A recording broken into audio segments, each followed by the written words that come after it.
Dear viewers of Fijisan TV USA, this recording is particularly in response to Mr. Imran Khan, the Prime Minister of Pakistan, who just a couple of days ago addressed the United Nations here in USA. And like previously, he focused on a number of good issues, I believe. His dream is to make Pakistan a model country based on the model of what he calls a Medina. The concept that the Medina government was formulated or formed first in the days of the Prophet Muhammad sallallahu alaihi wasallam, when he migrated from Mecca to Medina. At that stage, he cut, I shouldn't say a deal, but he wrote a covenant, an agreement with various people, including the Jewish tribes and the Christians who lived around there. That's one thing. The other thing is, based on that, Mr. Khan talks about rule of law. And in that regard, he assures the minorities that their rights are protected. Now, he mentions quite a few minorities, like before he did, in his address, which was publicized on Channel 92, the Pakistani channel.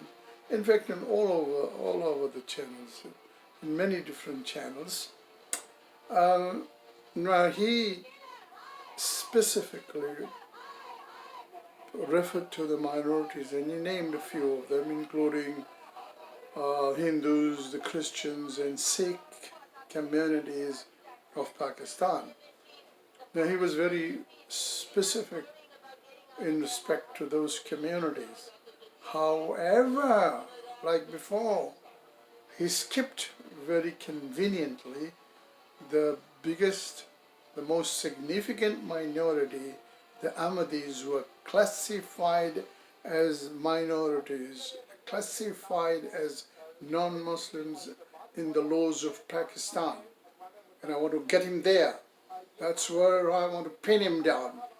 Now that's very hypocritical, that you don't even mention the Ahmadis against whom you have certain laws in Pakistan. The blasphemy law was written against the Pakistani Ahmadis. Millions of them are deprived of saying namaz, or saying the kalima, or saying assalamu alaikum, or reading the Quran, saying their place of worship mosque, which is a mosque in which the name of Allah is recited,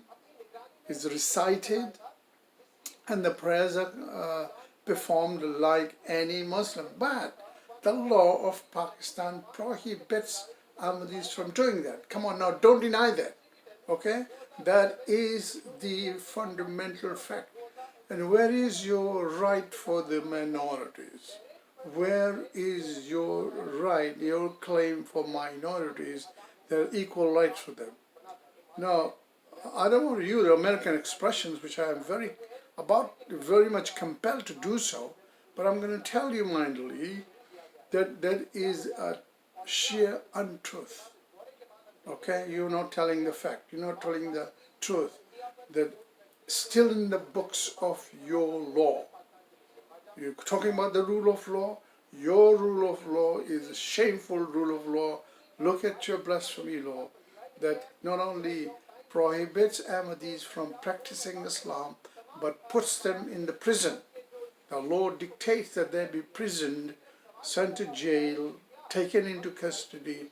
If I were there in Pakistan and I said assalamu alaikum to another Muslim or anybody, then I'll be put in the jail. Come on, give me a break. Because I'm a Muslim. There are millions and millions and millions of Ahmadi Muslims all around the world. It's a shame that, you're calling me a non-Muslim according to your law. Now you need to change the law and get rid of it. Let me tell you one more thing. Look at your immediate past history, your political history. Every person, including Bhutto and Zia and whoever followed, all had a shameful defeat. Okay? Now, God has given you an opportunity, and as you claim to be a just and fair, insaf, insaf, insaf, you want to do the insaf. Change the law. Get rid of the blasphemy law and give Ahmadi Muslims right to practice Islam as they want to do. Now, there are a lot of Hindus who recite the Quran, recite right of the Quran, and explains the meaning to their audience, to us actually, and we feel very proud. The Hindu brothers, they're taking the Quran seriously, they're looking into it, they're telling us what's in there, and it's very pleasing when another person of another faith tells us what's in the Quran. It's very motivating for us. Now another thing, don't forget, you raised the fear in your talk yesterday, or day before yesterday actually, that in the Kashmir issue things can flare up and it can trigger off bloodshed and more killing. Now you're talking from the Pakistani point of view, being a Muslim country, and because of the fact probably that in Kashmir there are about 68% Muslims. Now primarily the responsibility lies on the Muslims of Kashmir to initiate any call for help. They haven't asked Pakistan to help. I haven't heard that. There was a panel discussion I heard. I didn't hear them say, oh, Pakistan, come and help us. Now, if you jump in and you want to go and help them, I don't know how you're going to help them. Militarily, get involved with India, that would be a shame. There are two strong reasons. One, we don't believe that war is the answer to this problem, this issue. Two, don't forget, there are millions, or if not millions, thousands of Muslims in the Indian army as well, all over. Their Air Force, their Navy, their Army, there are a lot of Muslims. So what are you going to do with them? Kill them too? If there is an arms race between the two of you, and if you want to be as stupid as Modi is right now, what he's doing in Kashmir, I don't care. He's wrong, he's wrong. All the political moves and maneuvers by him are geared for something else, not just provide some kind of platform. It's primarily to gain an upper hand in there. I'm not going to get into it. Everybody knows, a lot has been talking. There was a lot of demonstration here when Modi was here in Houston on the Howdy Modi Day or whatever it was. I didn't pay much attention, but Imran Khan, Mr. Imran Khan, if you're planning to get into a war situation on Kashmir issue, you are wrong, my friend. You will be defeated badly. So don't go that route. No, but that's not the primary issue. Primary issue is your claim for rule of law. Now, on the rule of law, sir, I don't think so. You have read a page of criminal law or international law. You're too young for it right now.